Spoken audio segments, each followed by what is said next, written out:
but Okay, cool. my editing skills are not what they need to be, but they're getting there. That's all right. I like your little setup. It's much better than mine. Yeah. Yeah, I've my bonus sister or stepsister, she worked for NPR. So when I started, she had done some podcast stuff before. So I'm like, hey, what should I get? So the audio and volume and that stuff is pretty nice setup for a beginner podcast. Oh yeah, Yeah. very nice. So and the pink goes well with your, yes, your skin tone. Yep, I like it. So yeah, we'll get started. If anything needs to be edited out, I can do that afterwards, but we haven't had to do that yet. But if need be, we can do that for sure. But yeah, other than that, do you have any questions, or do you have a time restraint? Do you have a certain time? Not really today, no. I did cop a little bit of work this morning, which I didn't expect. So yeah, see how we go. Yeah. Okay, yeah, sounds good. Yeah. Yeah, I'm not a huge like storyteller, so I definitely am not good at that sense. I mean, I guess you're the experienced podcaster now, so I guess you might be able to get something out of me. But yeah, hopefully I asked the right good, questions. So. Yeah. I tend to breeze over things. So if I'm breezing over things, it's just no. I'll pull you back. I'll pull you back. All right, so we will get started, and I'll have a couple seconds of silence so I can see the split. And welcome to the podcast. Thank you for having me. Absolutely. So we'll start out where everybody else starts off. Let's talk to kind of earliest memories to around middle school. What type of activities were you into? Earliest memories, Well, that's that's way funny back. Because I've got the worst memory. And I think now I've actually been using the Aura Ring. Okay. I think I might have talked to you about it once, Mm-hmm. but I think it's because my sleep is so bad. Yeah. So I think I'm not very good at retaining information all that well, unless I really, really work on it. Yeah. So my earliest memories are probably like late primary school, to be honest. Okay. Maybe the start of high school, late primary school. Yeah, and always very active. Loved all kinds of sports. That was always in me from the get-go. And especially, I mean, I'm not an old guy, but I'm not young also. But back when I was at school, it's sort of like you either played sports or you did nothing. Like you couldn't go on your phones or computers. It wasn't really a thing. Yeah. So for those that are probably have a good guess, you're from Australia. So that if they're wondering where the accent's from. So did you grow up in a big city, small city? What did that look like? Okay, so I grew up in Adelaide, which is a small city in Australia at the very bottom. Not many people actually know of it, but it's nice. It's very homely, so to say. Okay. And yeah, I had a very good upbringing, very good family. I was quite fortunate. I wasn't spoiled, but I was, you could say middle. Yeah. Sort of middle class. So as far as sports went, since is there much of a winter there, or was kind of all the sports you could play kind of year round? Yeah, well, our winter sport is Australian rules football. Okay. Which, footy, when we went over there, it's a bit different. And our winters and our summer sports, I guess, vary a bit. So I played, I guess, early days was mainly footy in the winter. And summer was a bit of tennis. Tennis I played, but that was year round as well. Yeah. And just venturing into all sorts of things, to be honest. So were the sports because your parents were like, hey, you got to do something? Were they also athletic, or where did the sports come from? Yeah, well, both my mum and dad are relatively athletic. They're not huge athletes, but they're definitely gifted in that sense to a degree. I ended up being, I guess I grew past their heights and stuff, and I got more of their good genes. But I think it really engraved when I moved to high school. And moving into my high school, they had a special interest volleyball program. Okay. And if you got in that program, you're sort of, you wanted to get in the program, put it that way. Like it was a good thing to be in. So I guess trying out for the high school and trying out for the program really excelled my interest in sports from there. And volleyball was the sport that brought me to. So before high school, did you also play volleyball, or was that something that you just got into it? Yeah, so no volleyball experience. Really? So, and when going into high school, it was almost like if you're athletic enough, if you can sort of have coordination, bit of height, you can jump, you can get in the program, and hopefully they train you up, which is what they did. So what height were you when you were kind of in high school or getting into the program? I wasn't tall. I was actually Okay. quite short. I don't know my exact height. It might have been 5'7", Okay. 5'6". Yeah. And then I grew throughout high school, obviously. Yeah. But it's sort of a bit fun because by the end of high school I was 6'1", 6'2". Nice. And then after finishing high school, I then grew up to 6'4". So I probably grew 2-3 inches like when I was like 18, 19 years old, which is coincidentally when I started going to the gym and training really hard as well. So it was quite cool that I got extra height after school, but also quite unfortunate that I missed out on being taller like during the school volleyball program. For sure. So with that program, how do they, does that mean you get to travel with the school and it's kind of higher competition, or why was that such a kind of specialized program? So there's 2 schools in Adelaide, or South Australia, which do a special interest program. And our school is probably the biggest school in Australia for it, the Brighton High School. Wow. And we travel to Melbourne this once a year to compete as a school competition. I know that name.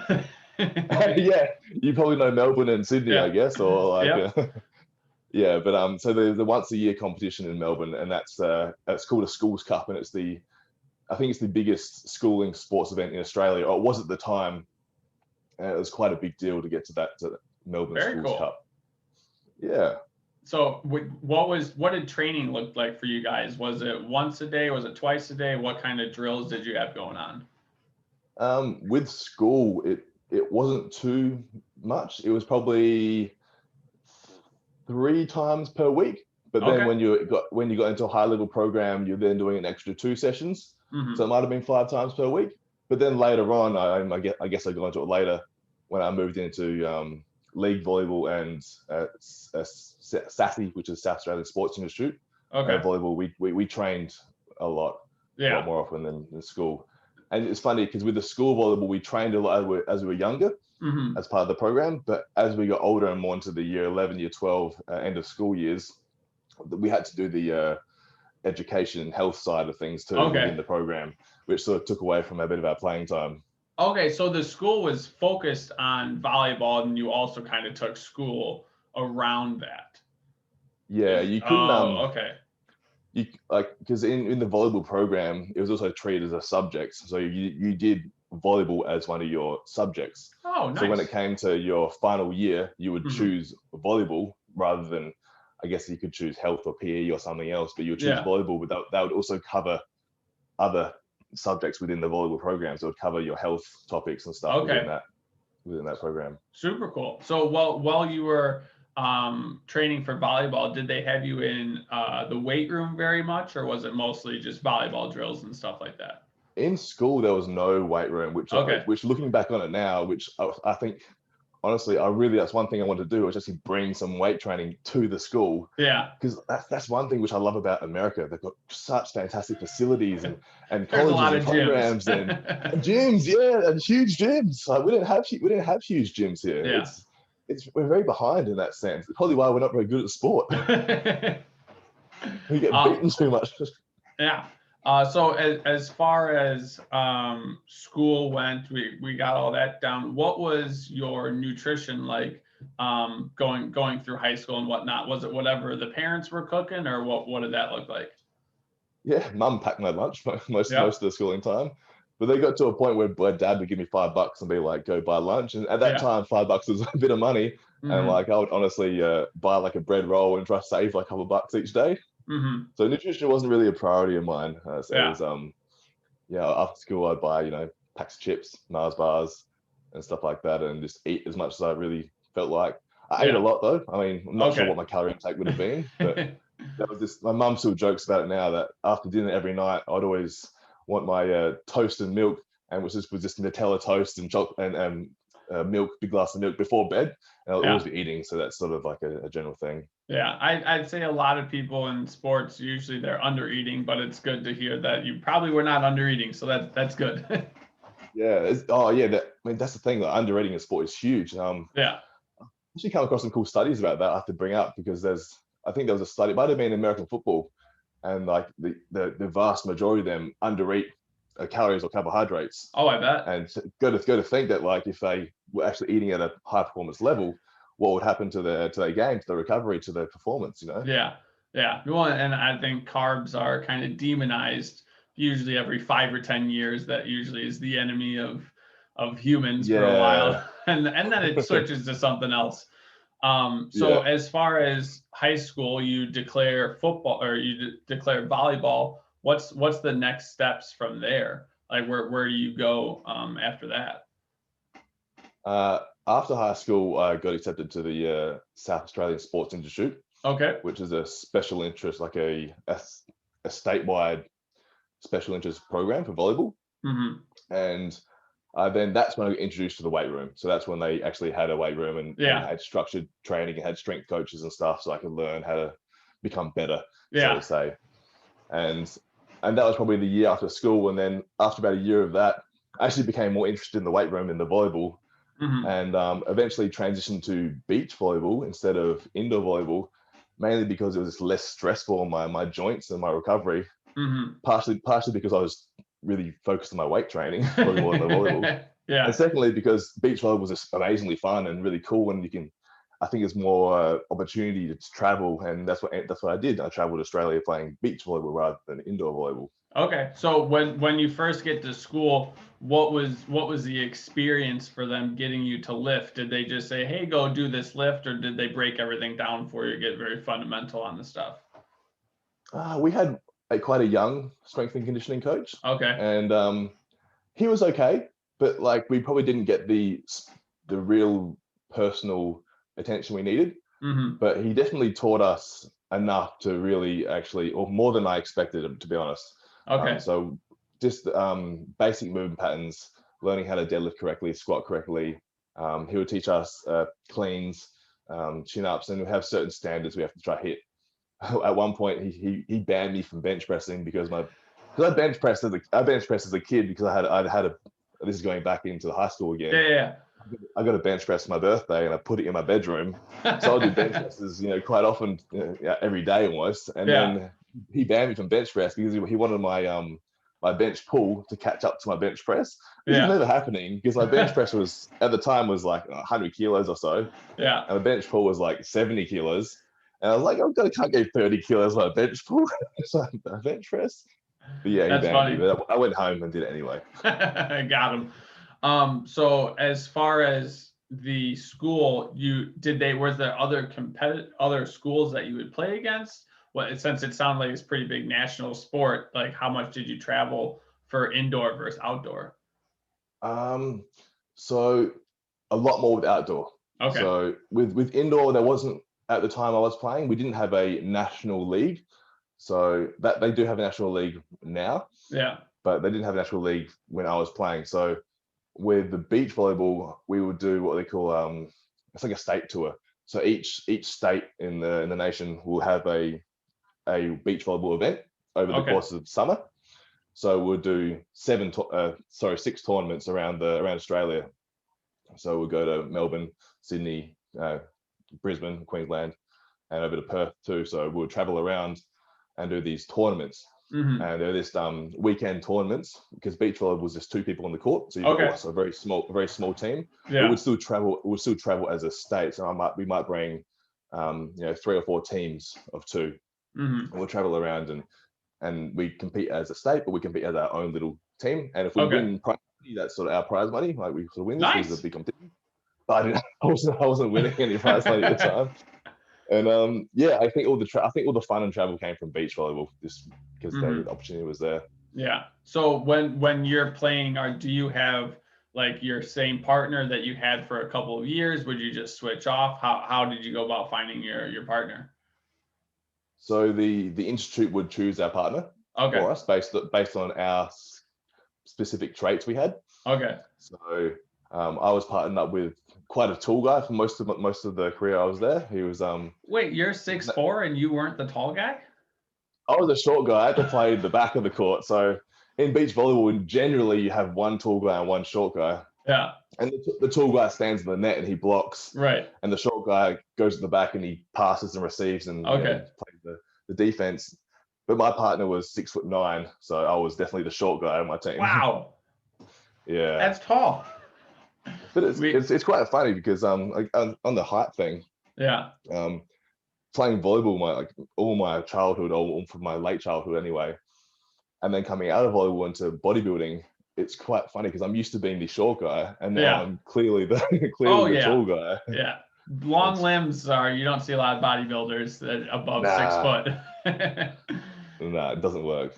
So what else were they teaching you in the school? Did they focus on the strength training and performance type stuff? Did they focus at all on nutrition, or what did you have there? Honestly, again, they did good on the strength training, or better, because there was programming, there was mesocycles, there was actually phases of training, which great. It was actually quite well written. I mean, to my knowledge at that time, it was. Right. And then the nutrition is probably where they actually struggled. Again, like I think most sports struggle in. They gave us like a little book with like sort of things to eat. Yeah. And it's like, oh yeah, have an apple, or have like a Gatorade while you're training, and like just these very basic sort of recommendations of food plans with no real personalization or no real understanding or knowledge behind. Just eat this, eat lots of carbs. It was eat lots of carbs. Okay. It wasn't how many or how much or how often or whatever. Yeah. So honestly, nobody really actually paid attention to the nutrition anyway, even with the book. So yeah. So what was the school cooking for you? Were you cooking for yourself at that point, or was it still kind of the same as high school? No, so it was different in the fact that it was more just volleyball. So we would just travel there. I'd come home. At the time I could drive. I could drive since I was, I think, 16 or 17. I got my license. Nice. So I was just drive to the facility 4 days a week, and or sometimes more when we had extra trainings, and mainly just for the strength training programs and volleyball training. And then that's about it, to be honest. There wasn't much further education outside of that. And recovery sessions too we would do. But yeah. So was that program kind of to get you towards like a national team or the Olympics? Is that kind of what that program was for? So the SASI, the South Australian Sports Institute, which I was in, that's the pre-step to the AIS, which is the Australian Institute of Sport. Okay. So fortunately enough, the SASI in my group trained with the AIS, because the AIS for beach volleyball was in Adelaide. Okay. So we got to, but there was only 2 guys on the AIS team, and about 2 or 3 women on the AIS team as well. So it was very prestigious to get into this AIS beach volleyball team. And then the indoor volleyball team was in Canberra. They were based in Canberra. That's where the AIS Institute actually is. So ideally, they prep you to become in the AIS, and then if you're in the AIS team, you've got a very, very high chance of being in the Olympic team. That's pretty cool. If you qualify for it anyway. Right. Yeah. So what was it like playing or practicing or drilling with these people in the AIS? Yeah, great. Like awesome. Yeah, loved it. Like it's really cool to see the standard and what they're doing, how they're training, like what exactly they're doing outside of the training sessions in the gym. Like, and the thing is, they were like, to me at that time, they were ripped, they were fit, they were strong, and that sort of inspired me to train harder and want to be better as well. So I think it's awesome having them to train with. I think with anyone, you find something better than you, and see what they're doing. Absolutely. So what were you seeing outside of the gym that they were doing that kind of caught your eye? Honestly, it was more just being always around, like around sort of volleyball and recovery and training. So even after their session, they might have finished their session half an hour ago, might have been trained separately to us. They're still there, on the foam roller, whatever, stretching. They might be doing some recovery stuff in the recovery room. It's just, the main thing it taught me was it's a lot of effort and time to become a high level at something.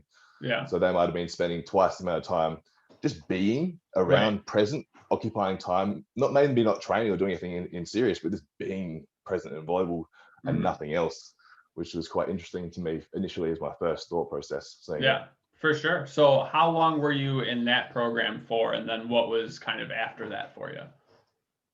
I was in there for 2 years. So that was just I was 19 and 20, and then I got out of it after that, mainly because my knee. I just had knee problems, and I also came to the realization that I just couldn't make it. I just didn't have it in me to become an Olympic player. I just didn't have the height, didn't have the ability, the skill, the genetics, etc. And which is massive because I'm just saying it's just so it's something I almost wish but don't wish at the same time, which you probably could have told me 2 years or 3 years earlier that you probably won't never make it. It's based on your genetics, but like it was a fun journey regardless. Yeah. So as far as genetics goes, is it just the ability to be taller or jump more? What kind of genetics do they have other than height? Well, height being the primary factor. Yeah. But jump being a second factor. My jump was actually quite good, but you can only improve your jump so much, right? And what I've come to learn, especially being a coach and now, is that some of the biggest influences on jump, you can strength train, you become stronger, you can become more powerful, explosive, but probably the biggest influence on a vertical jump is the skill. So the technique in the jump itself. So if you can get really good at the skill of jumping, you'll be able to jump higher than someone focusing on the strength or the explosiveness of jumping. Right. Yeah. I've been trying to dunk for, I think, probably I want to say in high school I got the bottom of the net and I was like, ooh man, we're close. Soon I'll be able to dunk. And I think it was 2 months ago, I have to go measure the net because somebody questioned like, oh hey, how tall is that? Because I dunked, or I think I dunked on the proper size, but someone questioned me, so I'm gonna have to go back and look. But I was playing volleyball like 3 or 4 nights a week, so I was jumping every day. So definitely got the skill of jumping down, and it got a lot easier for me. But yeah, I was pretty excited about that. As many podcasts as I can say it on, I'm going to say that I dunked. So it's just, it'll be out there. Yep. It'll be out there. But the question was it with a basketball? Yes. Oh yeah. It was with a ball. Because it doesn't count with like a tennis ball. No, full ball. It was in, and we got 3 videos proof as well. But we don't have a measuring tape next to it, which might be the problem. But we'll have to go measure that. So after those 2 years and your knee, was it your ACL? Was it just a lot of knee pain? Where did that kind of start from you? Just patellar tendonitis. So just overuse stuff really. I just didn't have the patience or time to make it to heal it, and it probably took a good couple of years after stopping volleyball for it to actually finally subside and be comfortable again. So did that hurt every time that you were walking, when you were lifting weights? Where was the kind of the pain at? Jumping. Primarily jumping. Yeah. Weights weren't too bad. Okay. It go through phases, but it was mainly the jumping, and that's why the initial move to the indoor to the beach helped a lot. It's less impact the whole time, and probably less height to your jumps too. It's just a lot different game really. Yeah, absolutely. So after those 2 years, we're going to transition. Our Olympic hopes are dashed. What's kind of going through our head as far as next steps? Pretty lost, to be honest. Pretty lost. Loving the gym and training hard and training to become bigger. Yeah. Because I've realized that sports, might not be my calling, so I just want to look good. Yeah. It just, I guess, probably for selfish reasons, really, just to impress people. I'm gaining muscle, I'm doing something, Yeah. But in terms of sporting training and stuff, that also gone really, but still inside me a bit. And then it went on to just try to find some work, because at the time, like when I was doing all this stuff, I wasn't working. Yeah. So I was trying to find a career path.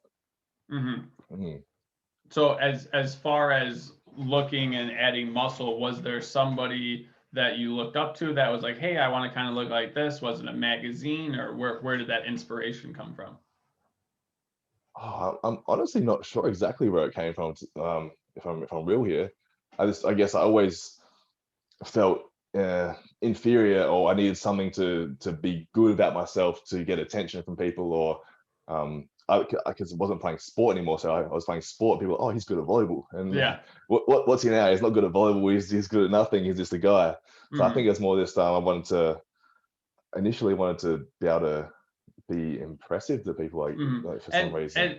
And it's hard to find a beach volleyball player that doesn't look like he's in shape. So I feel like you probably were in great shape. You just wanted to add some more size. Yeah. And like, it's just, I think the thing is, like, I just really enjoyed it. Like this, the whole, like, I think with most people, when they start seeing change, seeing results, they become a little bit hooked. Oh, absolutely. So what kind of program were you running where you were just kind of seeing those massive gains that you just kept on chasing?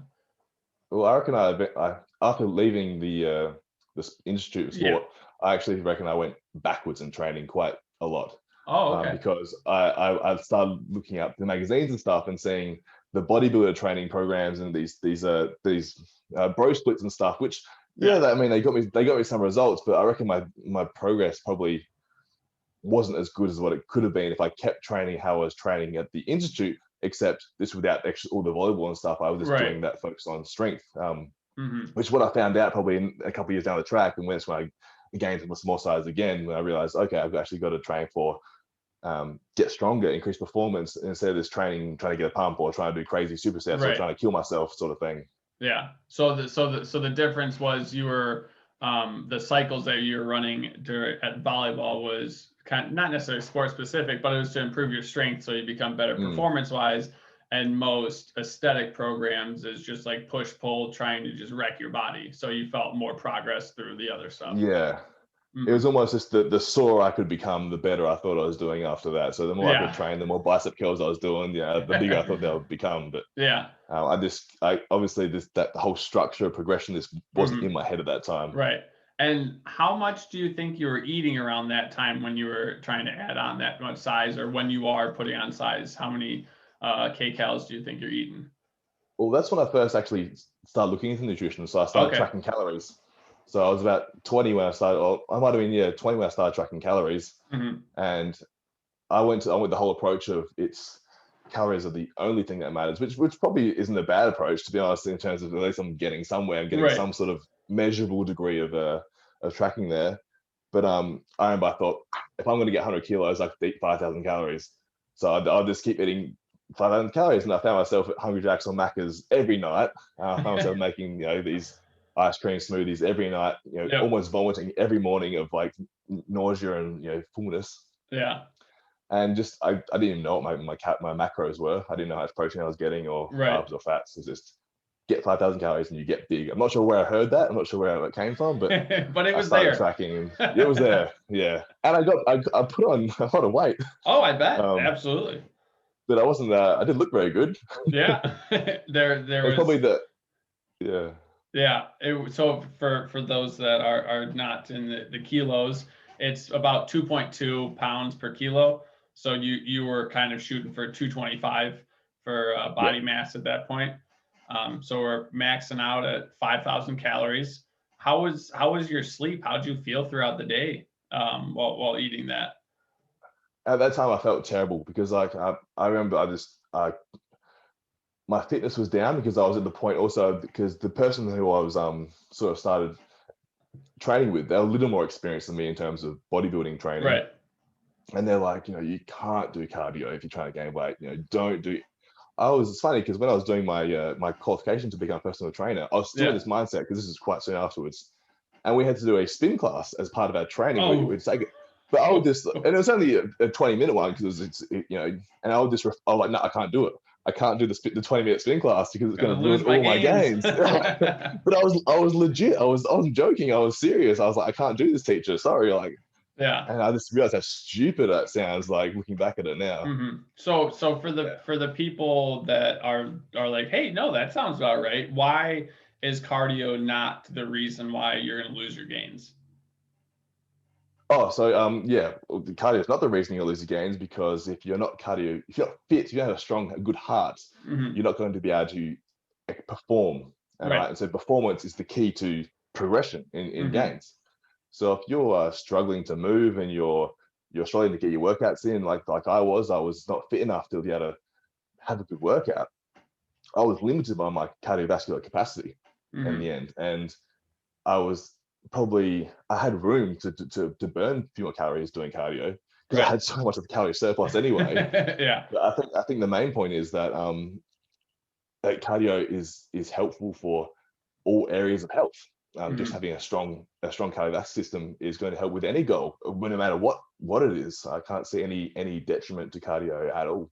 Yeah. Yeah, I try to describe it to people as their fuel tank, and if they have a small fuel tank, they're not going to be able to do as much. So it's beneficial to try to have that be larger.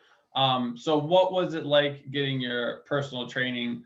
What is it, a degree? What's the kind of qualification that they're providing you for? So when I did it in Australia at the time, it was a year. Okay. So it was a TAFE course, which it was like school. So you went to school 5 days a week and you studied PT, and Nice. it was probably the funnest year of my life. Yeah. I mean, well, at the time it was anyway, compared to what I have been doing. Because you're going to school, you're doing things, you're learning things you don't really want to learn, and then you're going and doing this, and you want to learn this. So I found it really, really fun. Yeah. What was kind of some of the stuff that they were teaching that you're like, oh, hey, like this totally changes my mind on stuff? Like, what was some of those little tidbits? I think just it started off very basic, right? Because they start off with how to program a basic training program for someone who doesn't go to the gym. So I think it was just learning the fundamentals, just the basic movement patterns, which I struggled with a lot to begin with. So the muscle actions and the movement patterns on our body. So there's, for example, like a bicep flexion. That's sort of what the bicep's doing, and a chin up in a row is doing that movement. And then being able to prescribe someone these exercises. I guess it's just very basic programming in the beginning. Yeah. And they don't need to be split up into body parts. They don't need to be all these like crazy split stuff. You just need to have, like, it can be whatever really you want to a degree. It needs to have enough room for recovery, enough room to be able to progress. And like there's nothing wrong with full body workouts. There's nothing wrong with upper lower workouts. There's nothing wrong with a workout which suits a person's needs. When I thought at the time was you have to train arms full out one day, you have to train legs full out one day. I didn't realize you could train full body. I just hadn't been taught. So there's real basic stuff, really. Yeah, I think a lot of people get stuck in there being one way to train, and you can only do this, and you're sacrificing everything if you do something else, and that's not the case. Yeah, it's sort of like it's even like if you miss an exercise on one day, it's like, oh, why can't you do it the next day, sort of thing. Or like or people say, oh, you can't do a deadlift on arm day. It's like, well, what do you mean? Like you gotta look at the big picture here, like what your total training volume is, what you're trying to achieve, what you did yesterday, what are you doing tomorrow, like and actual programming, one-on-one programming, which is just blew my mind at the start because I just didn't understand. Yeah, no, absolutely. So with all the other students that you're there with, or the people you're there with, what was kind of the environment? Was everybody kind of like on the same path, and everyone was it seemed like a nice place to be? Pretty similar. I had a little group of friends, which were probably the people which resonated with me most, as a basketball player and a soccer player, and like probably the more sporting based people. We hang out together. But there was quite a range, to be honest. There's probably 50 people in our class to start off with, and maybe 30 in the end. We might have 20 dropouts. Okay. But there's people who had never even trained before, or like never even done anything. It was quite interesting to see these people want to become personal trainers, which were just looked like they hadn't even done anything before. Which is, I mean, nothing, like, good for them. Like, I'm not saying it's a bad thing, but it's just interesting. Yeah. As long as the favorite machine at the gym isn't the vending machine, we're gonna be okay. I think that's a Jim Gaffigan joke. I like to steal his jokes. They're very good. So as far as did you learn from a lot of different studies during that 1 year, or was it more so like hands-on type of stuff that you were learning? Hands-on. Okay. Oh, I think that's probably the biggest benefit of the course I did compared to the courses in these days, which I mean, I do online courses myself still, and I love learning through the current literature on the internet. Right. But at the time I was becoming a PT, I think I realized the importance of personal training. So becoming an actual one-on-one trainer with somebody, and the skills involved with actually being able to communicate with somebody, being able to teach somebody how to do the exercise and cue them in person. Because I guess it's a different skill rather than you can know what to do, but can you teach that person how to do it? It's a bit different. So I think the main thing of the course was a lot of this interactive training and different methods of training, and this actually being in the gym quite a lot and working with the instructors was very valuable. Yeah, if you can get someone that can cue very well, and like if I'm watching another coach cue someone, I'm like, hey, I'm gonna use that. Like it's very beneficial to have good cues. So after a year of that, are they kind of giving you places to go as far as like businesses, or how did they kind of set you up to succeed after that year? Well, you had to do some work experience, and they contacted gyms for you and tried setting up with the job. I opted to do another year to the diploma, but I actually left at the start of that year to pursue a job instead, which they set up for me. Nice. But I think the one thing which I either overlooked or they didn't teach very well was the actual business side of PTing. So I came into the PT world thinking, oh, I can train people like really well now. Well, I mean, at the time I thought I could, but I had no idea that I actually had to run a business alongside it, or to actually make the whole thing work, right? Right. Well, when I started, I thought I told people I was a coach and they would just show up. I thought that's how it worked. They're like, oh, wonderful. I've been waiting for this. This is the perfect time. Hello there. Yeah, welcome. So the job that they set up for you, was it you were a trainer at a gym and then you had to go find your own clients, or what was the setup for you? I was the trainer at a gym, but I also worked gym shifts. So I sort of was on the gym floor, cleaning and doing orientations with new members. Okay. But they wouldn't feed me clients, so to say. And to be honest, my gym wasn't a very PT friendly gym, to put it that way. Like it was primarily older, lower class people, which weren't really they didn't see the value in PT, or they didn't have the investments to be able to purchase for PT. Sure. Yeah. So what's kind of the next steps after that place? Well, I spent a few years there and just getting nowhere, to be honest. I just thought, shit, like, I don't know how people are making a lot of money being a PT and doing well, because I can't seem to get any clients. And I was running some boot camps, which went well. And then I decided to move to Melbourne. Okay. And when I moved to Melbourne, a little bit better market. I was like, because I wasn't any better of a businessman or better of a trainer. I was still the same trainer. I've been getting better and better myself as time went on, but I went from having a few clients a week to going to Melbourne, and after 2 or 3 weeks, I already had twice as many clients as I had in Adelaide. And it came to give me a big lesson that your location is very important to your PT success. So a big tip for someone being a PT is pick a location or a gym which has the right clientele to serve your business. Absolutely.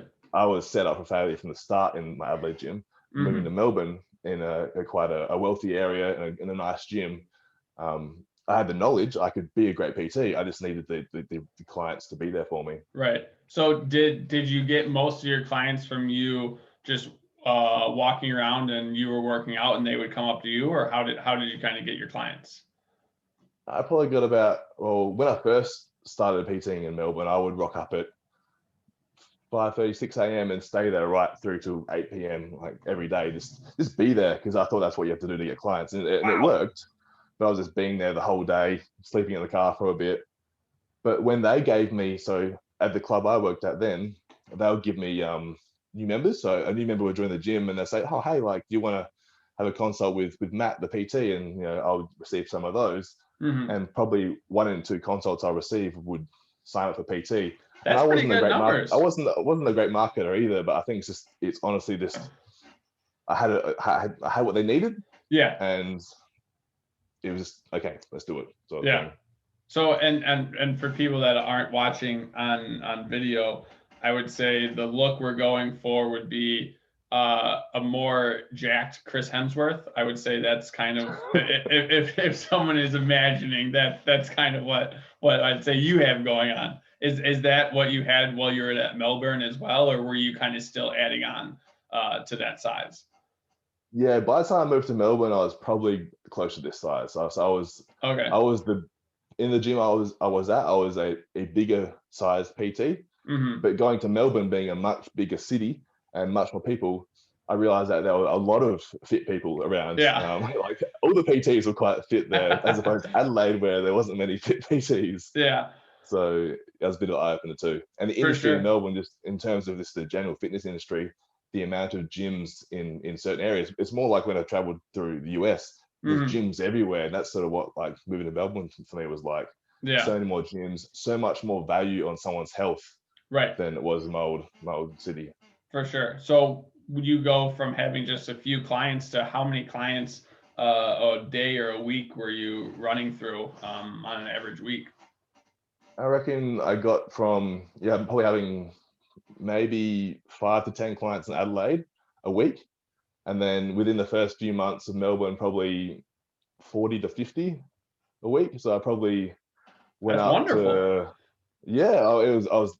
although I was loving it. I was working really hard and making some money finally, but it also led to me being exhausted, which I didn't realize how easily it would become overworked, overtrained in this sort of a industry with the hours working and stuff. So I ended up finding out that I could have a good level at about 30 to 40 sessions a week. Okay. And making most of the sessions, or depends on hopefully getting most of them to half an hour, because I found the clients only needed me for a certain amount of time for me to either teach them correct exercises or just for accountability, really, so they make sure I'm there. I can set them up, I can train them, and they can go back. And then I found out clients were coming more often. So I might have one client coming in 3-4 times a week or 5 times a week. Yeah. Because they're only doing the half an hour sessions and they just want to come in and see me, stay accountable, and be part of their routine. So it changed a lot from very interesting. So did you implement that just like you tried it, or did the gym suggest the half hour? Or I've actually never heard of half hour sessions before. That seems like it worked out pretty well.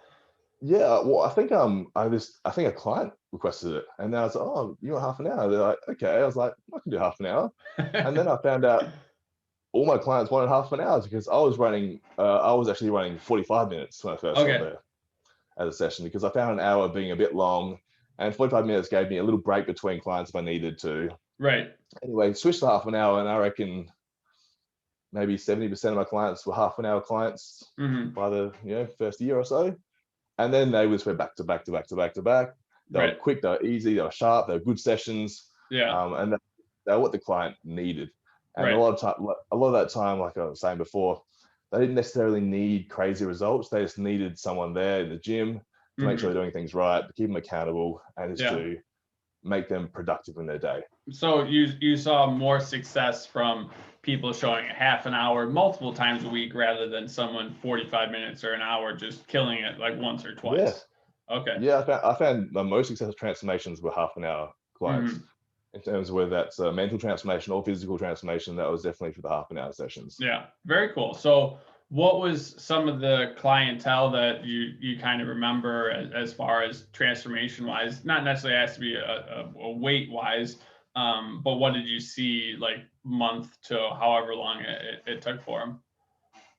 Yeah, I think a couple of major ones that stick out. I've got one major weight loss one major sort of whole mentality change.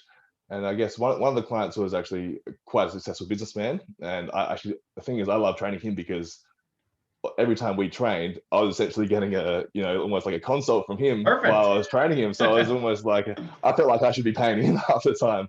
Yeah. But just by me training him with these half an hour sessions 3 days a week, he probably lost about 10 kilos, which over a year, which isn't crazy, but it's a lot of weight. He looked like his face looked different. He lost his bags under his eyes. He became more vibrant, and he became telling about things he was doing in his life, which were like just so much more positive and better than what he was previously doing. And he was walking more. He was positive in the way he ran his businesses. He was always a good person, but he became even he excelled. Right. I don't know, I can't believe how amazing he's done from 3 half-an-hour sessions in a week. Absolutely. So those half-hour sessions, what would a breakdown of that be? Like warm up, and then what was kind of the other stuff?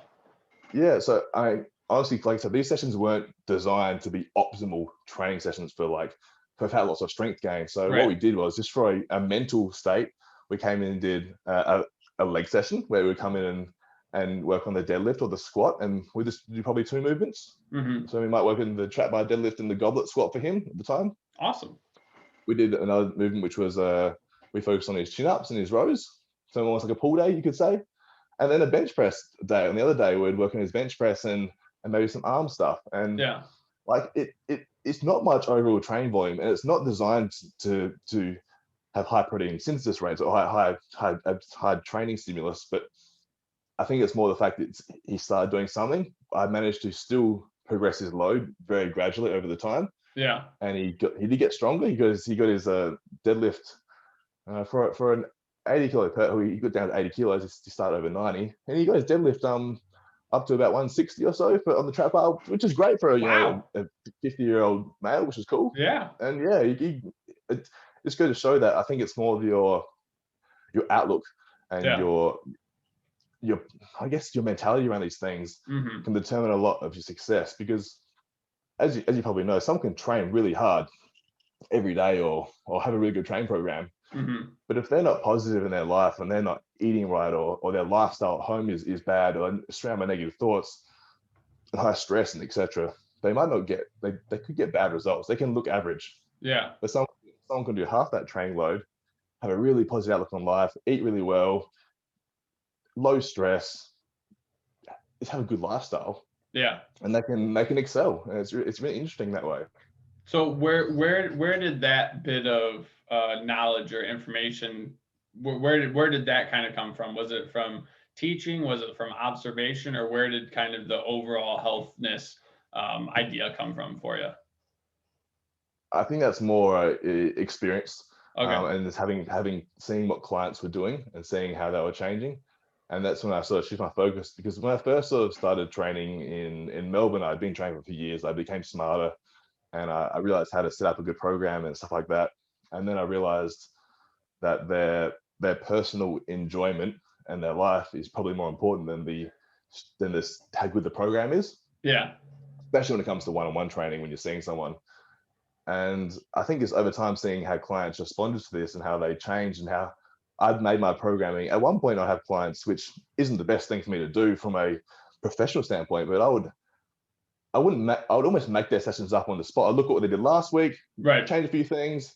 There wasn't really good structure or really nice things which I like to have. I love structure. I love seeing good progressive states. Yeah. But just the fact that I could make it enjoyable for them and still progressive without having to plan, 10 weeks in advance was quite mind opening for me.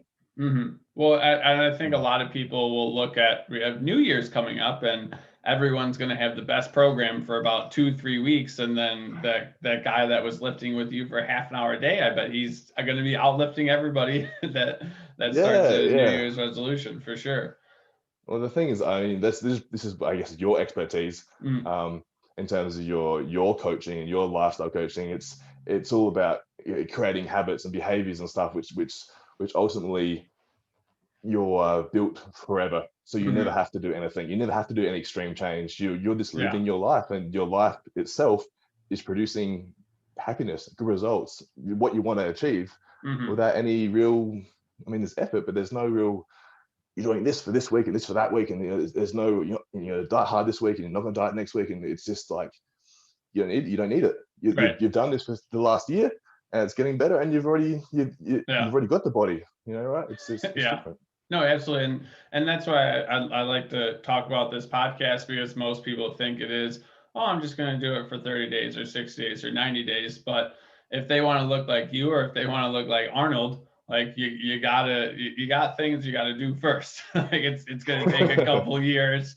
You're going to eat 5,000 calories and eat way too much, or you're not going to know your macros. So most people, I think, they don't have the idea necessarily of happiness. But for you, like when you're lifting, you have more than just like aesthetics are nice, but you want to feel good as well. And like it was a process that wasn't just in that direction. So I think that helps for sure that you have that personal experience.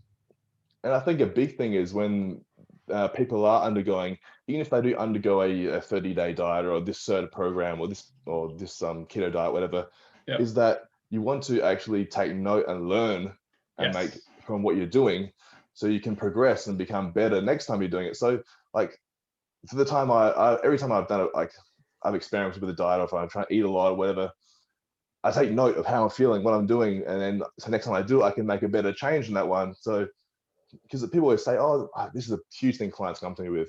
They come to me and say, oh, last time I did this soup fasting diet, it worked, and I lost 10 kilos. But like, I'm like, well, why are you seeing me?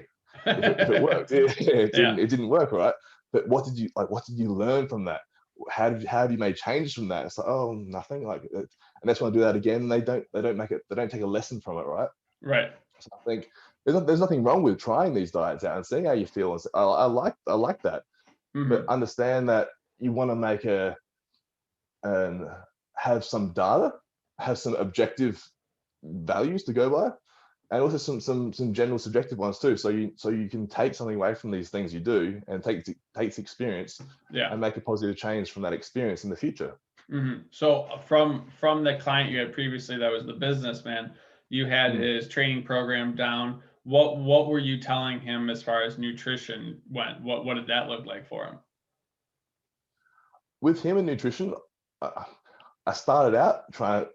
When I first met him, I didn't know how he would be. I sort of say, like, can you track calories? I tried tracking calories with him. I tried giving him a meal plan, and ultimately, after a couple of months, I'm just like, focus on eating some lean meats, lean protein, a couple times a day, focusing on vegetables, focusing on fruits, and I guess he just developed these habits over time, and he didn't really diet. He didn't really do anything, to be honest, apart from just take these little snippets of advice, and this changed his eating habits to a degree, which allowed for his small changes in body composition over time.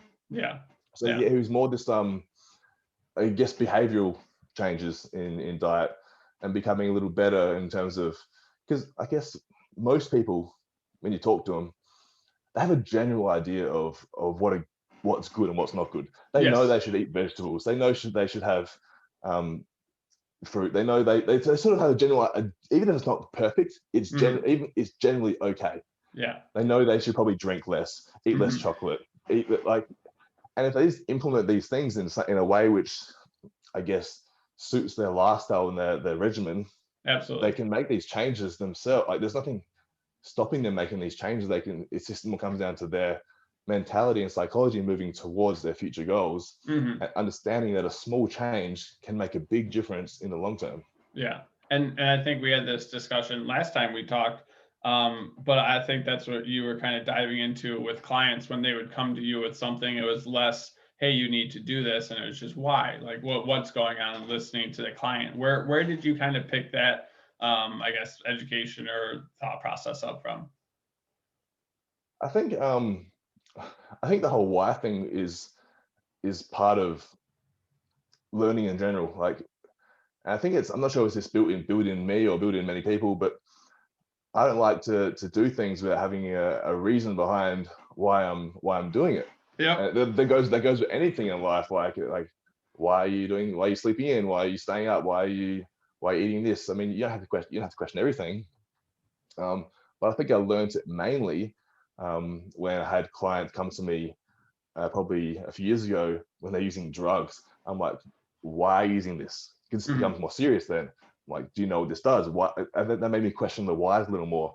And when these whys, people actually thought about these things, they're like, oh, someone said so. I'm like, well, someone said so. Like, that's not a why, right? And then when you take these little things into consideration, you can get a better picture. So when you say drugs, performance enhancing drugs, so what does that look like for in the fitness world? Well, I guess it comes down to testosterone. Okay.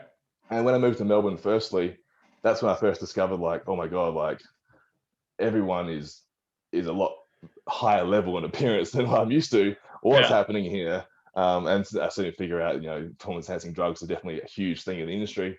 And that's when I soon after discovered that nobody knows what these things do, and everyone just takes them. They've just taken, testosterone and D-bol and something else, and they'll stop and take PCT drugs. I'm like, do you know what these are doing to your body? Like, why are you taking these drugs? And it's bringing these questions to them, and then when you ask someone taking a drug these questions, you get some really, really strange answers, and it's like, well,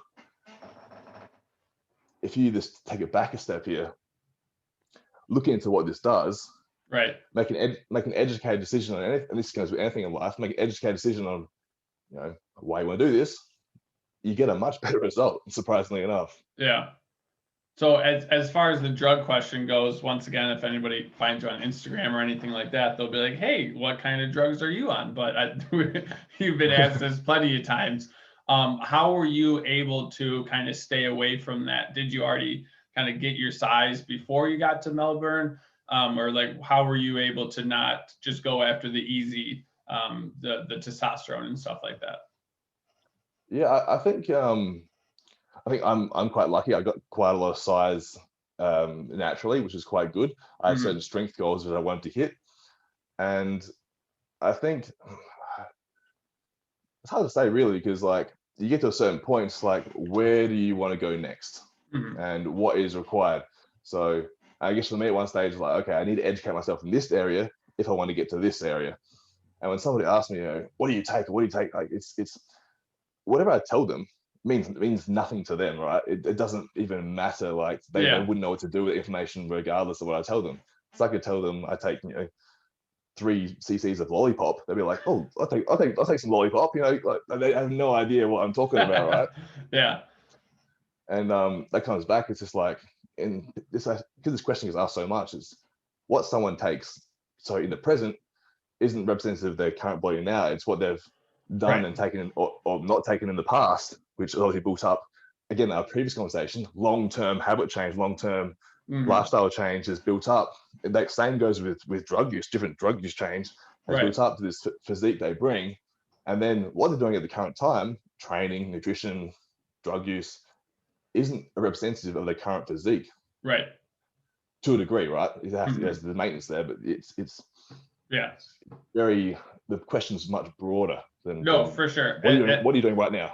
Yeah. And I think there's some journalists that he said, oh, I'm going to do the Rock's workout or meal plan for like a couple of days, and he's eating 10,000 calories. I'm like, well, you're missing a couple things that he does as well.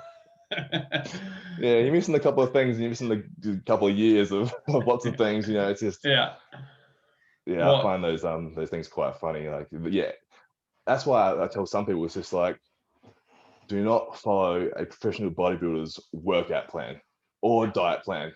I mean, like again, like also comes back to, you don't know what they're taking, you don't know what they've done in the past, and also another big thing is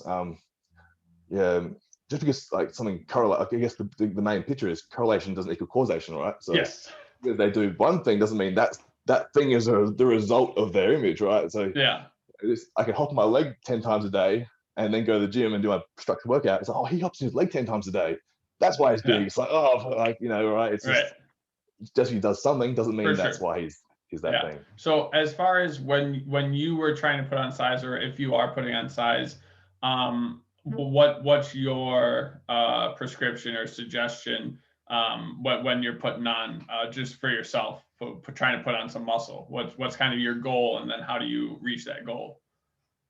Currently, I think for me, the being a larger person at the moment, if I were to put on size, the biggest thing I have to get under control is my overall stress management.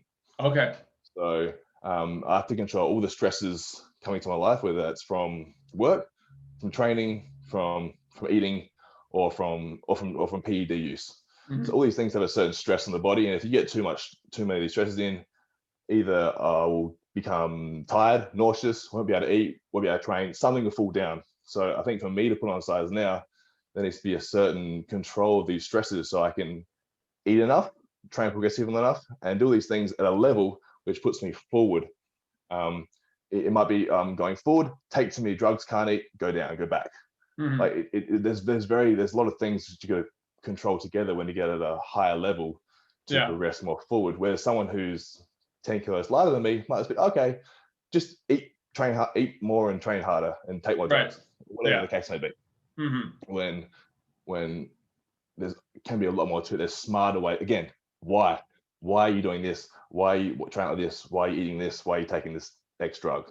And then align those things together, manage that stress and fatigue, and progress upwards. Also managing fatigue, it's also a big thing now, because the stronger you get, I guess you can handle more workload, but you're also generating more fatigue with your lifts. So when I was 85 kilos, I might have been able to bench press 100 kilos. Now I can bench press 200 kilos. That 200 kilos, even though I can handle the load, it's accumulating more systematic fatigue on my body, my joints, than what the 100 kilos was. Even though I'm bigger to handle it, there's more loading, more weight, there's more effort on the heart. Like my heart hasn't got much bigger. There's more overall stress on the body, which needs to be managed. Okay, so some quick math there. 200 kilos is around 450 for bench. Yeah. That's massive.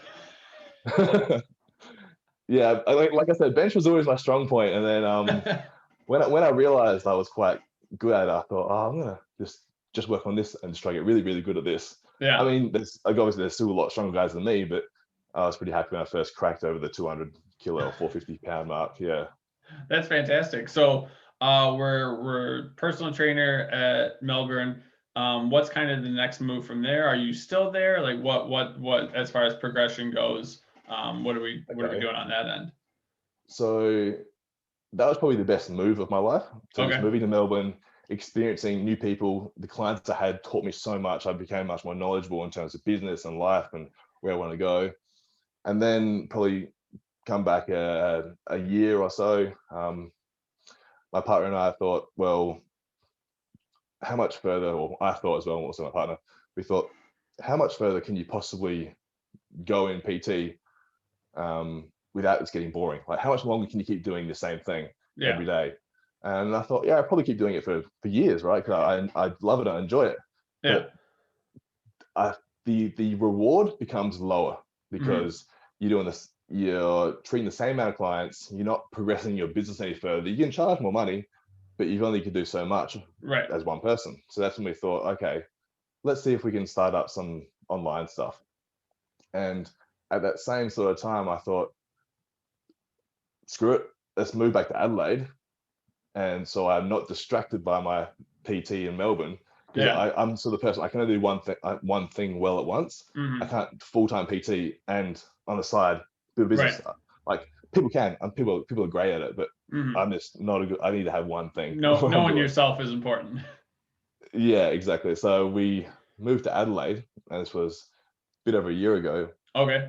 And this started from basics. Started the learning process again, building a website, creating social medias. And it's trying to become more known in the industry outside of my local gym. Yeah. So this posting became more interactive on social media, starting running a few ads, building the websites, building email marketing, building a few little things, just basic things that I hadn't done before. So I had to learn about them. And then thought, okay, I want to try to build my business online and make online clients and online coaching and see if this can take off and this can fulfill my self worth and reward. I want to get higher up. And that's sort of that's progressed forward up the past couple of years and to where I'm now, to be honest. Yeah. And it's just become a business, and it's become a sustainable business. And now it's like, cool, like, where can I get this before I want to try something else? And that's sort of like why I love learning new things and trying new things. Is I can always go back. If this fails, if I screw up this online coaching, I can always go back in PT in Melbourne or PT anywhere. There's no there's no harm, there's no risk, there's risk, but there's no like, why not? It's still like, why stay in a job which you don't feel fully fulfilled in when you can go out and try something else and know you can always go back to that job again later if you fail. Like it's I think that's what most people seem to struggle in, because they feel safe in their job and they feel comfortable, even though they may not like it, or they may feel have lost their sense of reward. They're too scared to leave it because they ultimately are choosing to stay with the comfort. Yeah. rather than to fulfill, even though they will enjoy another path. Yeah. It's they not willing to take that risk or take that chance, even though in reality the risk isn't really even there. Right. And as far as your target market for the online stuff, is there a particular client that you look for, or is you working with kind of all ranges for the client base? At the moment, it's shifting towards probably 25 or low 20s to about 35-year-old males, and they're probably half and half muscle gain, fat loss. A lot of the times they initially come to me with fat loss goals, and then I sort of convince them to have muscle gain goals. But it's sort of that mid 20s to mid 30s male market. Yeah. But I do also train outside that market too. But that's the market I enjoy training. So why do you convince them to go less fat loss and more muscle gain? What's usually the thought process behind that? Well, often the case, it's not really directly more muscle gain or less fat loss. It's more they come to me just with an underdeveloped, slightly podgy physique. More like they quote unquote. I get skinny fat people might come to me quite often. And it's sort of it's not. I'm not going to put them in a big surplus and make them start smashing the weights and putting more body fat. It's more this, probably more to what I was doing with other clients. Get them eating at a good amount of protein and good habits, training progressively, getting and follow some structure in their program. And to these people, I can actually work with my programming, right? So I can actually get them progressing in the manner I like them to progress in. And then once they find they probably might have lost some fat and recomped their body a little bit over the 6 months or so, then we can make a next decision from there. But a lot of times it's just they come to me just not having undergone a proper strength program before, because all I've done is periods of time or bouts of this sort of Instagram workouts or but this there's no real no why and no knowledge behind it. So give them some actual real programming and they follow that and they realize, wow, I can change a lot by changing a little. It's pretty cool that way. No, that's fantastic. And as far as you have all that going on, what do you do when you're not lifting or you're not doing online coaching? Like what do you got going on for fun? I mean, I love doing activities. And I live by the beach, so I love walking. I walk all the time. And so I wake up, go for a walk on the beach, maybe an hour or so, come back. I guess real quick day is walk on the beach, come back, make breakfast, check my clients, maybe do some technique reviews and a little bit of study, check what the research is happening, have some lunch. Maybe during lunch I'll watch some TV with my partner. So I like to watch TV. I even though I'm not really a TV person, I like Netflix. I like movies. I like relaxing.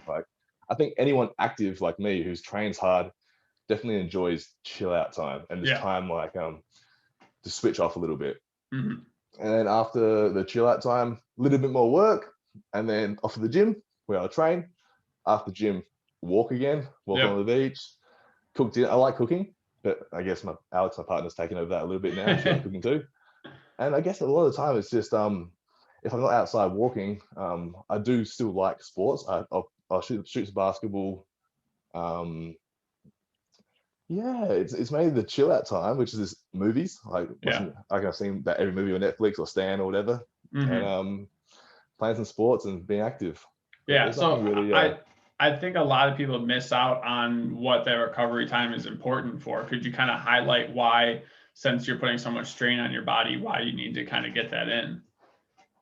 Yeah, like I said, I touched on before, when you're doing your training programming, I personally think the primary cause of injury may not be poor technique. It probably is poor fatigue management, which means overuse and under recovery of certain joints or muscles. So I think the aim of recovery is to be able to obviously restore our muscles, make sure they actually are growing, we're feeding ourselves. We are reducing our stress. We're allowing our body and mind to recuperate to be able to endure our next training session and keep us psychologically happy in a sense to go to the gym and train rather than finding ourselves in a sense of, oh, I've got to train every day, go train. Where not only is that, I guess, poor in a sense of what it does to your mind, but also, like I said, you're not allowing yourself to recover, so you're not actually getting any progressive adaptations or positive adaptations to your body in that sense. Right. So I don't really like staying still, but I like doing like low intent, like I said, walking, like moving, staying active, but just staying away from the gym. I think the majority of my programs now, myself included, is weight training 4 days, maybe 5 days a week. I don't think anybody needs to train more than 5 days a week besides sport specific skill training endeavors. Yeah. So for muscle gain, I don't think anybody needs to train more than 5 days a week. It's just not necessary. If you love it, you can kind of go for it and go the extra session in, but you're only doing it for mental state. And then again, how long is that mental state going to last is questionable. Yeah. And I think a lot of people forget that you don't actually build the muscle while you're working out. You're tearing the muscle apart and using it, but the adaptation happens during recovery. So I think a lot of people miss out on that. And it's hard to get across it for some people too. A lot of my clients, especially like I get some real beginner style clients, and they might be coming to me as beginners. They're training 7 days a week, and they're bench pressing 50, 60 kilos. This happens quite frequently, especially the younger guys from TikTok. And I tell them, oh, well, let's go to a 3 day a week full body program where we're focusing on our entire body, Monday, Wednesday, Friday. You're having the other 4 days off, no weight training. And they're like, no way, I'm going to lose all my gains. I can't do this. It's like, trust me. You'll learn the basic movement patterns. You'll learn the squat pattern very efficiently. You'll learn the deadlift pattern. You'll learn the bench press, the chin up. You're only going to focus on a small amount of movements, work on those skills, get them stronger, and recover. Yeah. These people, they're spending so much time in the gym, especially as beginners, all these new movements, they're not becoming effective or proficient at any of these skills. Right. Nor are they recovering from their workout. So they just get all these bullets firing towards themselves pretty much. Yeah. And they're not actually getting any positive change. And they do this for months. It's just like, wow, like if you just bring it back, then you will start going forward. And it's just a real hard concept to understand because as with anybody, and especially young people, we're normally always in that mentality of more is better. Right. And in training, that's definitely not the case. Nor nutrition, nor drugs, nor anything really. The more is better is only to a certain degree. For sure. And you mentioned TikTok. So how did you find TikTok? Because I found TikTok because of you. You said, hey, you got to get on this, and I was like, this is fantastic. And then how did you get on there? Yeah, I mean, I think I originally saw a Gary Vee video. Okay. Like, he was like, "I'll get on TikTok," and I was like, I don't know.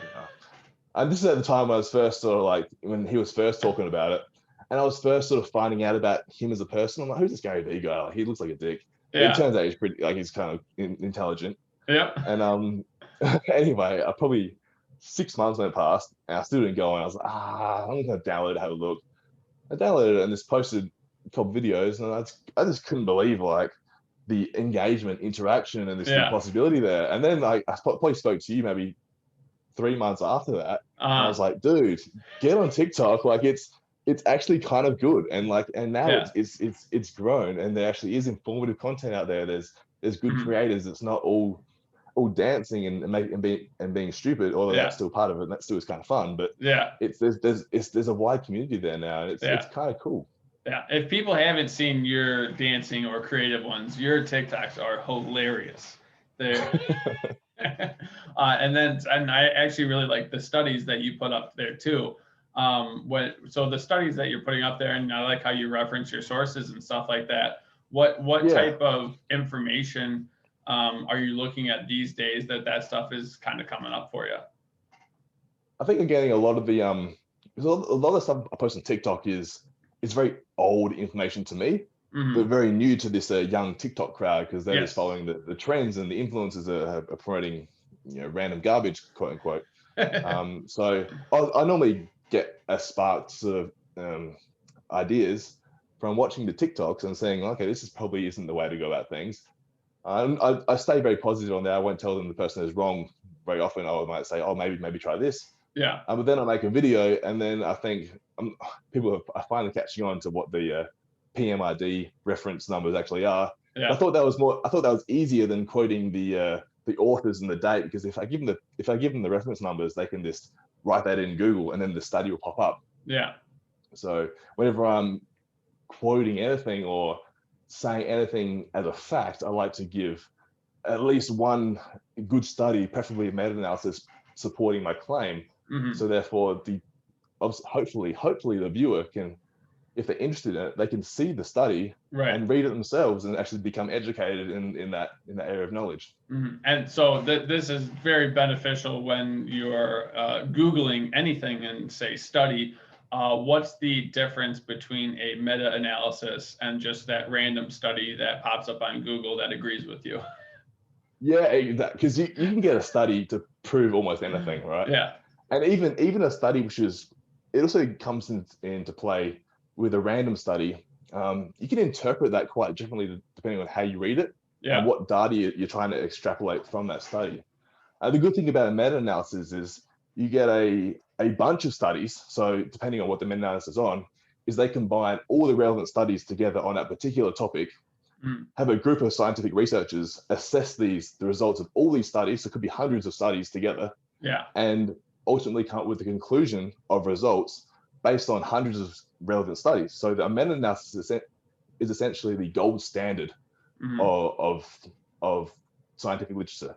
Yeah. So if there's a meta-analysis on something, you pretty much know that's going to say what the truth is, so to say. Yeah. Absolutely, for sure. So what trying to grow, or actually no, I was going to ask you, that gym that you're going to now, that's a really nice gym. It's cool, isn't it? Yeah. Yeah. Was that the one that you were a PT at before, or that's kind of a new one that kind of popped up? No, my mate actually owns that gym. Okay. And so it's sort of been sort of developing over the past year or so. He just took it over, just started it up. Yeah. And it's not a gym. There's not much machinery in there. There's a little bit, but it's open space, nice and cool interior. I actually suggested him to get a basketball ring, and he got the basketball ring in there for me. And like, it's just now he's got a basketball ring, plenty of squat racks, a few little machines here and there, but I use them occasionally. Yeah. And it's an awesome open gym. Yeah, it's cool. FD hit. Yeah, it's really great. That's very cool. And then as far as like sponsorships or anything like that, have you been given any other opportunities since like Instagram's going well for you, TikTok's going well for you? What's been like on those kinds of things? I think since TikTok got a little bit bigger, I was quite fortunate to be approached by MyProtein, which is the massive supplement company. Okay. Which I was already using prior to being approached by them. Nice.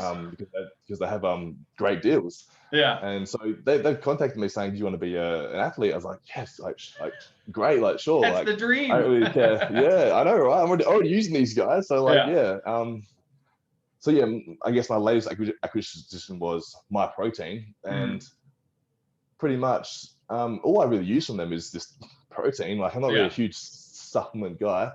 I'm sort of the point where they said, again, why am I using certain supplements, right? Right. What's this supplement doing for me, and do I need that, or is that actually benefiting me? I think, generally speaking, as a whole, this is a big problem with the fitness industry is the supplement industry.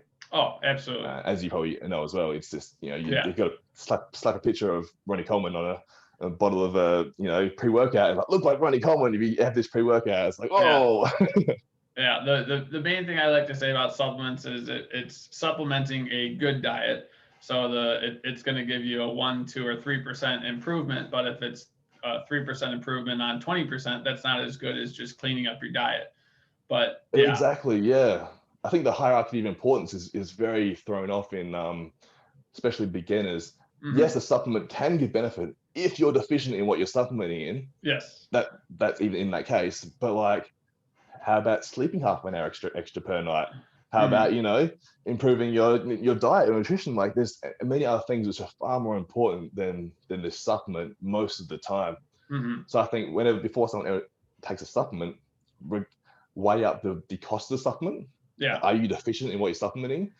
And is the supplement providing you value, or is it just something you've seen on Instagram saying, "Oh, take this and you're going to get muscles or burn fat or whatever." I think the big thing is, I think the big thing is determining the difference between a supplement and a drug. So a supplement, like I said, is supplements a diet. It's an amino acid or an ingredient which may or may not be required by the body to produce its endogenous functions of chemical reactions. Yeah. So if we're deficient in that, or if we need that, it can give us a little advantage, or can bring us to our highest level, so to say. Whereas a drug will take and will have an exogenous physiological effect on our system. So actually, it will create change. Yeah. When there is, no matter what's happening in our system, where the supplement will only create change if we're deficient in what we're taking, and it'll only create change so much to put us at a physiological normal level, whereas a drug can take us to super physiological or different ranges of normal.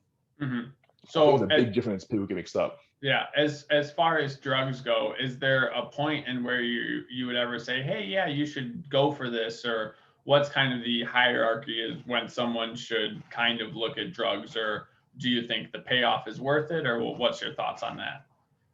Yeah, I think drugs are very useful, right? Their medical, clinical uses are amazing. So they help health in many ways. That's where most of the stuff comes from, where people don't understand. It's usually just for clinical uses, and that kind of makes it out.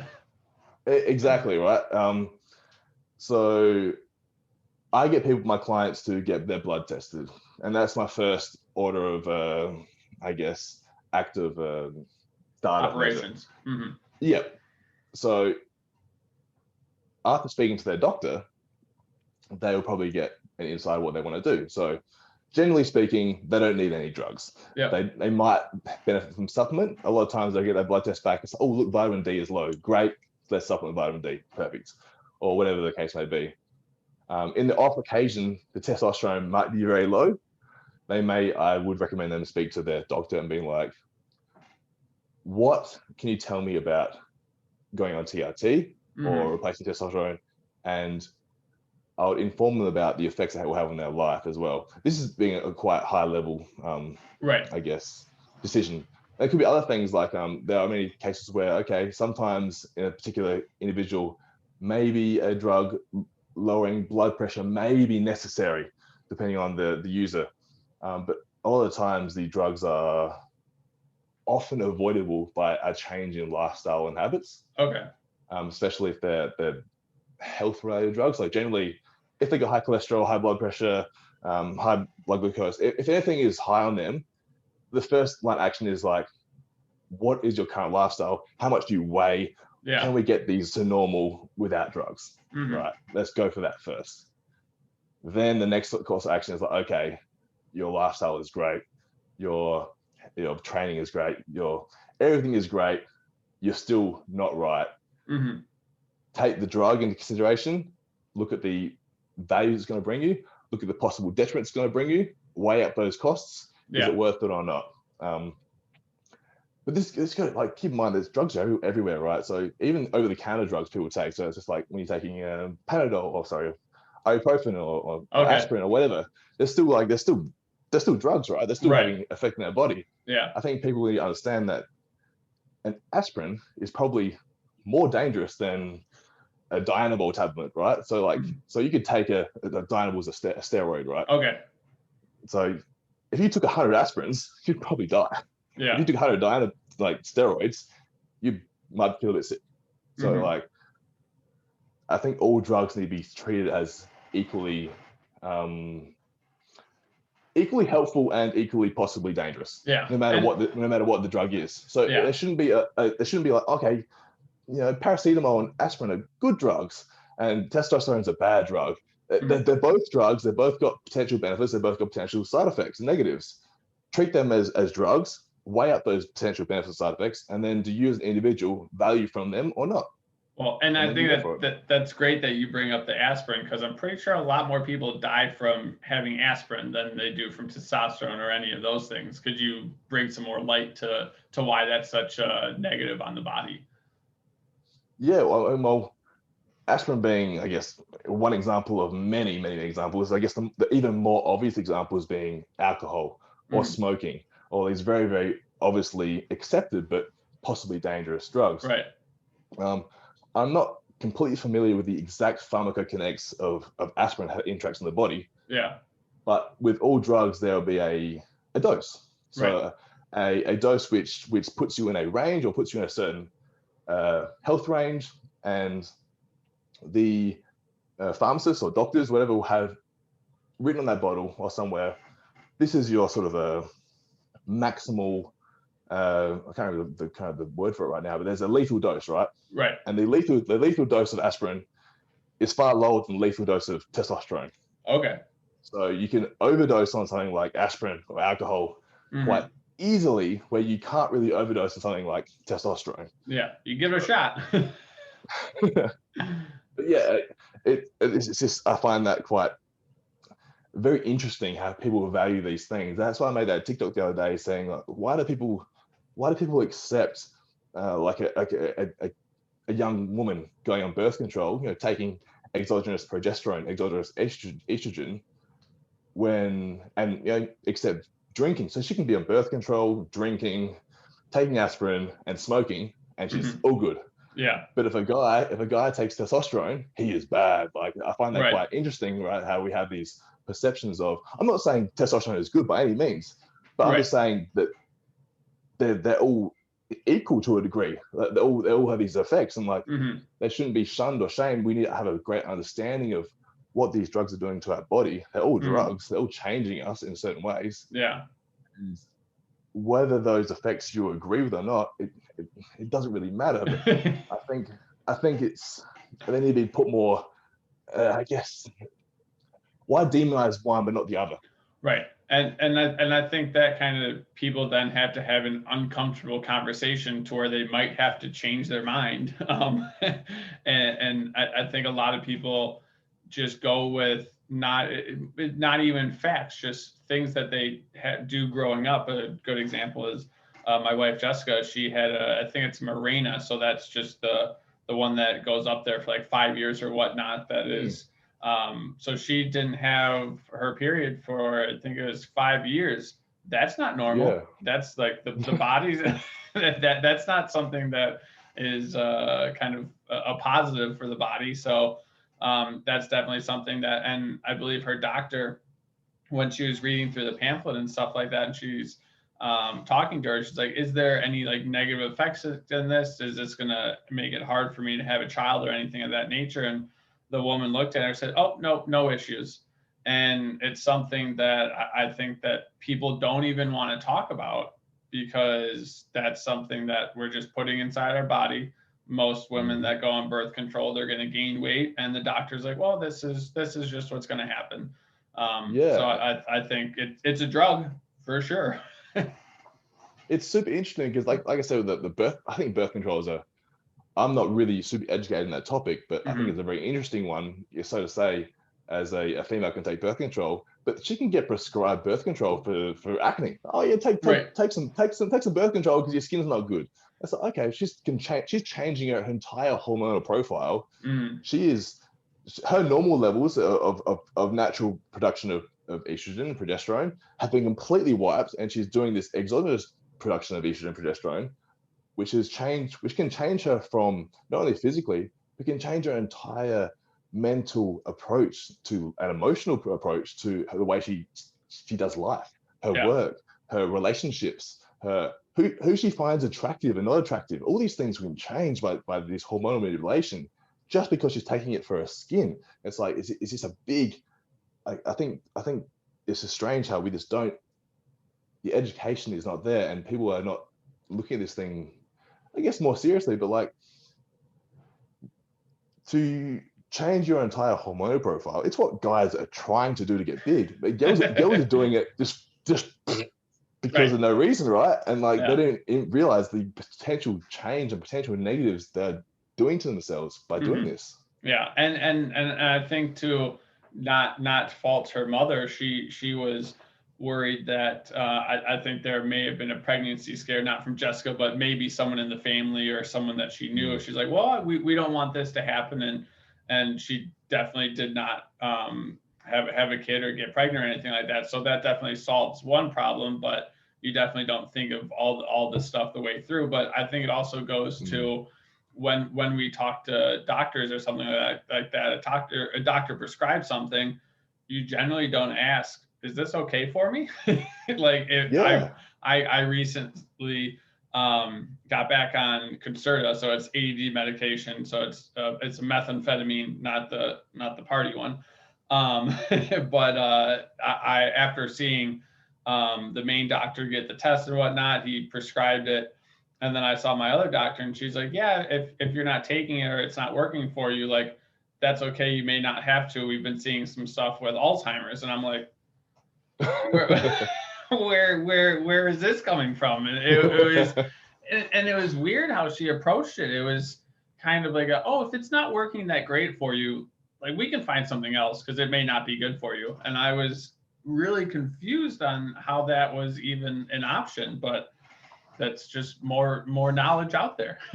Yeah, I think you just brought up another little topic, which we won't dig on too deep today, being just doctors in general, how they are placed really high in everyone's minds in terms of their knowledge and their values, and they think what's best for them or us. We just think the doctors know everything, they know what's best for us, and we just have absolute faith in their decision every single time. And it's like, well, have you ever questioned your doctor? Like, you probably should question your doctor. You probably should question what you're taking. Maybe you should get a second opinion.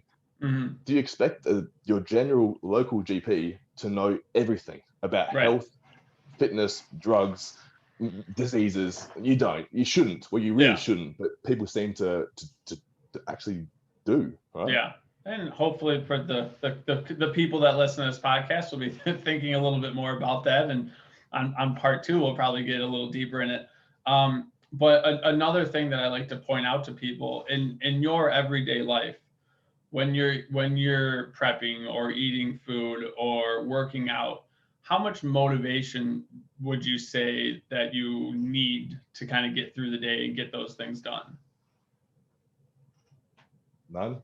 to put it really simply, I guess the motivation I need is very, very minimal, because the things I'm doing for a reason, for a why, and a lot of the things I'm doing, I've built them by those behaviors, by long-term habits, by doing them prior for a long time. So just like when you wake up, I brush my teeth. Okay, so everyone can do that. I make my bed. Everyone can do that. But I can eat a healthy breakfast. Apparently everyone can't do that one, but like, they should be able to do it, right? Because they're built up habits. I go for a walk, that's what I do. Like, it's the habit I have. But the motivation, I mean, it comes and goes, and it's kind of cool to be motivated really highly at some times and low and lower other times. But I don't really even expect or want to be extremely motivated all the time. I almost like the challenge of being not motivated sometimes and not motivated other times. And I can put on some cool music and stuff sometimes when I go to the gym, but most of the time I don't rely on it. I actually prefer not to put on music or watch the pump up video before I go to the gym or while I'm at the gym. I'd rather have my performance very, very steady and not influenced by or reliant on external factors or cues, although it may be useful at times. But that's just me personally, and I don't like. And some clients, I mean, they can do what they like, but I don't think it should be a huge factor in terms of their lifestyle relying on motivation. Right. So how would you, client comes in, says, hey, I want to be like you. What's the elevator pitch on what would you tell them? Well, first I'll have a look at the client and see where they're at, because honestly, some clients have great potential when they come to me with quite good intentions, and they can get really, really good. But I've got into this habit of being very honest, which is kind of disheartening sometimes to clients. But I'm not trying to sell myself because I'm a businessman. I'm trying to sell myself because I want to get the client the correct education, the correct answers. So most of the time I say, you're not going to get as big as me, or you're up for 10 years of work, or I'll be very brutally honest in that sense before I even start the conversation. And then I'll be like, look, let's look at your lifestyle. Let's look at your eating. Let's see where your lists are at. and I'll just be like, we can start coaching together as of tomorrow. I'll write your program up, start giving me data. And normally the first week is the time when I collect that data, talk to them, and can get a real good understanding of where they're at. Because you're never going to know from the initial phone call or the initial consult what a client can achieve, what exactly they're telling you is the truth, how dedicated they are, how much they value you and how much they value their goals. But that first week, you get a pretty good idea. And after that first week, I can really decide how to work with this client further. And I always get them to the best of their abilities. And I'll tell them where I want them to go. Yeah. And where I think they can go. But a lot of times, if they say, I want to be like you, and their first week, they've, they haven't gone for any walks or done anything or changed their lifestyle habits. I've given them a change. They missed a workout. I'm like, look, if you don't have a serious change in your lifestyle and habits, you're never going to get the body you desire, or you don't. And a lot of the time, the thing is, by talking to them, you realize that they don't actually want that body. They want the look, but they don't want the work. So I'm like, look, we can get you to this level. We'll taper your training back to 3 days from 4 days. We'll change, make it a little easier for you, and progress you this way forward. So we're always moving forward. We might just change the expectations of what they can achieve and what they can't achieve. I like that. Wonderful. So if anybody was looking to get coaching or just see more of what you got going on, what's your Instagram, TikTok, and news, that stuff? Yeah, so my Instagram and TikTok handle is Matt Hampton PT. So feel free to check me out there, and I answer all my DMs. So message me on Instagram. I'll get back to you as soon as I can, or email me at matthamptoncoaching@gmail.com. Wonderful. All right. So the last two questions that everyone gets: what's your definition of health? Not the dictionary definition, but what are you going for? Ooh, my definition of health. Okay. I think health is your ability to be happy and maintain a lifestyle which enables you to live the life you want and value without detrimenting yourself or others in the process. I made that up on the spot, so I don't know if that makes sense, but pretty much I'm saying you're gonna be happy and you gotta live a life you want to live and with your own values. And to be able to do that, you have to be obviously a certain body weight, a certain mental state, and you can't impact yourself by putting yourself in medical harm or others by putting them into your medical harm. So I'll stick with that answer. I reckon that might sum it up. All right. And then the last one, what's something from your life that someone from the podcast would be able to take away as a positive for their life? Okay. Something from my life. I think that you have to choose to do something, and you have to accept that with that choice becomes change. So when you choose to build muscle or create a business or choose to do something which you're not currently doing, you also simultaneously have to accept all the consequences that come with it. And if you don't accept those consequences, you don't choose to do it. I think a very, very simple example would be if someone was to want to diet and they're choosing to diet. If they're choosing to diet and they're choosing to do whatever weight loss protocol they're doing, and they're complaining about being hungry or whatever, or being tired or not wanting to go to the gym, they can't, because they've chosen to do this in the first place. So you've chose to change your life in this way. You've chose to go to the gym. You can't complain about going to the gym. I think one thing is that if you can't expect change unless you actually are willing to go through some sort of uncomfortable hardship to create that change in the first place. Love it. That's fantastic. Well, thank you very much for coming on the podcast.